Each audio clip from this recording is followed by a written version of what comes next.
Hello दोस्तों, स्वागत है तुम्हाરું गुजरात ऑनलाइन सहाय ચેનલની અંદર। दोस्तों આજના વિડિયોમાં આપણે વાત કરવાના છે રેશન કાર્ડની અંદર ઈ-કેવાયસી ને લઈને। दोस्तों सरकार द्वारा હવે છેલ્લી વાર એક છેલ્લી તારીખ નક્કી કરવામાં આવી છે 30 એપ્રિલ। दोस्तों 30 એપ્રિલ પહેલા તમારે રેશન કાર્ડની અંદર ઈ-કેવાયસી કરી લેવાનું છે। જો તમે 30 એપ્રિલ પહેલા રેશન કાર્ડની અંદર ઈ-કેવાયસી નહીં કરો તો તમારું રેશન કાર્ડ બંધ થઈ શકે છે। જો તમે એક રેશન કાર્ડ ધારક છો અને રેશન કાર્ડ ઉપર અનાજ ખરીદી રહ્યા છો અને હજુ સુધી તમે રેશન કાર્ડની અંદર ઈ-કેવાયસી નથી કર્યું અને જો તમે રેશન કાર્ડની અંદર ઈ-કેવાયસી કરવા માંગો છો તો તમને આ વિડિયોની અંદર સ્ટેપ બાય સ્ટેપ પ્રોસેસ જણાવીશ કે તમે ઓનલાઈન ઘરે બેઠા મોબાઈલથી 5 મિનિટમાં રેશન કાર્ડની અંદર ઈ-કેવાયસી કેવી રીતે કરી શકો છો। એ માટે વિડિયોને અંત સુધી જોજો અને ચેનલ પર જો તમે નવા છો તો ચેનલને સબસ્ક્રાઇબ કરી લેજો। ચલો વિડિયોની શરૂઆત કરીએ, જેને કે તમે રેશન કાર્ડની અંદર ઈ-કેવાયસી કેવી રીતે કરી શકો છો એ પણ ઘરે બેઠા મોબાઈલથી 5 મિનિટની અંદર।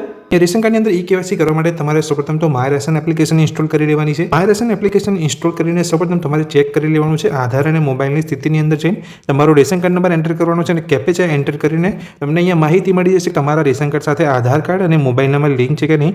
જેવું અહીંયા તમારું આધાર કાર્ડ અને મોબાઈલ નંબર લિંક હોય તમારે અહીંયા એપ્લિકેશનમાં પાછું જવાનું છે અને આધાર ઈ-કેવાયસીના ઓપ્શન પર ક્લિક કરવાનું છે। જેવું તમે આધાર ઈ-કેવાયસીના ઓપ્શન પર ક્લિક કરશો એટલે એક માહિતી તમને અહીંયા આપવામાં આવશે, જેની અંદર તમારું અહીંયા આધાર ફેસ આરડી એપ્લિકેશન તમારા મોબાઈલમાં ઇન્સ્ટોલ કરી લેવાની છે। આધાર ફેસ આરડી જેવી એપ્લિકેશન તમે ઇન્સ્ટોલ કરી લેશો તમારે નીચે આવવાનું છે અને કેપ્ચા બોક્સ પર ટિક કરીને તમારે કાર્ડની વિગતો મેળવો ઓપ્શન પર ક્લિક કરવાનું છે। જેવું તમે કાર્ડની વિગતો મેળવો ઓપ્શન પર ક્લિક કરશો એટલે તમને અહીંયા રેશન કાર્ડ નંબર પૂછવામાં આવશે અને તમારો કેપ્ચા તમને અહીંયા પૂછવામાં આવશે। જે કેપ્ચા છે તમારે અહીંયા એન્ટર કરી લેવાનો છે। એન્ટર કરીને કાર્ડના સભ્યોની વિગતો મેળવો તે ઓપ્શન પર તમારે અહીંયા ક્લિક કરવાનું છે। ઓપ્શન પર ક્લિક કરશો એટલે જે દરેક સભ્યો હશે તમારા રેશન કાર્ડની અંદર એ તમામ સભ્યો તમને અહીંયા જોવા મળી જશે। હવે જેનું તમે અહીંયા રેશન કાર્ડની અંદર ઈ-કેવાયસી કરવા માંગો છો એ સભ્યને તમારે અહીંયાથી પસંદ કરી લેવાનો છે। અહીંયા હું મારું રેશન કાર્ડની અંદર ઈ-કેવાયસી કરી રહ્યો છું એટલે મારું નામ અહીંયા સિલેક્ટ કરી લઈશ।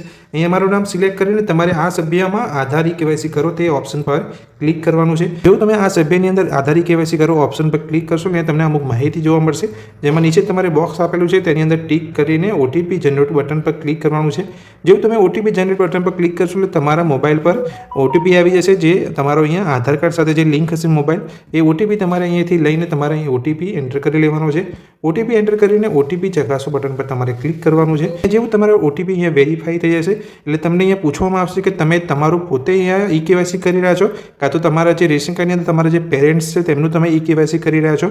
જો તમે પેરેન્ટ્સનું તમારું ઈ-કેવાયસી કરી રહ્યા છો તો તે લોકોનો જે મોબાઈલ નંબર હોય એ તમારે એન્ટર કરવાનો છે। તમે જાતે તમારું અહીંયા ઈ-કેવાયસી કરી રહ્યા હોય, પોતે કરી રહ્યા હોય તો તમારો મોબાઈલ નંબર અહીંયા એન્ટર કરવાનો છે અને જનરેટ ઓટીપી પર ક્લિક કરવાનું છે। અહીંયા જનરેટ ઓટીપી પર જેવું તમે ક્લિક કરશો જો ઓટીપી નથી આવતો તો આધાર અને મોબાઈલની સ્થિતિની અંદર તમારો જે મોબાઈલ નંબર લિંક હશે એ મોબાઈલ નંબર પર તમારો ઓટીપી આવશે અને જો ના લિંક કરેલો હોય મોબાઈલ નંબર તો તમે મોબાઈલ સેટિંગના ઓપ્શનમાં જઈને તમારો મોબાઈલ નંબર લિંક કરી શકો છો। મોબાઈલ સેટિંગના ઓપ્શનમાં જઈને મોબાઈલ નંબર લિંક કરી લેશો તો તરત તમારે ફરીથી અહીંયા આધાર ઈ-કેવાયસીની પ્રોસેસ કરવાની છે। આધાર ઈ-કેવાયસીની પ્રોસેસ કરશો તો જે મોબાઈલ સેટિંગની અંદર તમે મોબાઈલ નંબર લિંક કર્યો છે એ મોબાઈલ નંબર અહીંયા એન્ટર કરવાનો છે અને જનરેટ ઓટીપી પર ક્લિક કરશો તો એ મોબાઈલ નંબર પર એક ઓટીપી આવશે, એ એન્ટર તમારે અહીંયા કરી લેવાનો છે। તમે ઓટીપી જનરેટર પર ક્લિક કરશો એટલે તમે ઓટીપી આવી જશે, એ ઓટીપી તમારે એન્ટર કરીને વેરીફાઈ ઓટીપી પર તમારું ક્લિક કરવાનું છે। જેવું તમે વેરીફાઈ ઓટીપી પર ક્લિક કરશો એટલે તમારે અહીંયા ફેસ તમને પૂછવામાં આવશે, તમારે આ રીતે તમારો ફેસ અહીંયા લઈ લેવાનો છે અને અહીંયા તમારે અહીંયા બ્લિંક કરતું રહેવાનું છે આંખોને એટલે તમારું જે ફેસ કેપ્ચર હશે જોઈ શકો છો થઈ ગયું છે મારું। અહીંયા ફેસ કેપ્ચર તમારું થઈ જશે અને જેવું ફેસ કેપ્ચર થશે એટલે તમે તમામ ડિટેલ્સ તમારી અહીંયા જોવા મળી જશે। તમારે એકવાર વેરીફાઈ કરી લેવાની છે બધી જ ડિટેલ્સને। ડિટેલ્સ વાંચ્યા પછી તમારે અહીં જોઈ શકો છો હા હું મંજૂરી માટે ઈ-કેવાયસીની વિગતો મોકલવા માંગુ છું। હું જાણું છું કે કેવાયસી પછી રેશન કાર્ડમાં મારું અંગ્રેજી અને ગુજરાતીમાં નામ આધાર કાર્ડમાં ઉપલબ્ધ છે એવું જ રહેશે, એ તમારે અહીંયા વાંચીને અહીંયા બોક્સ પર તમારે ક્લિક કરી લેવાનું છે।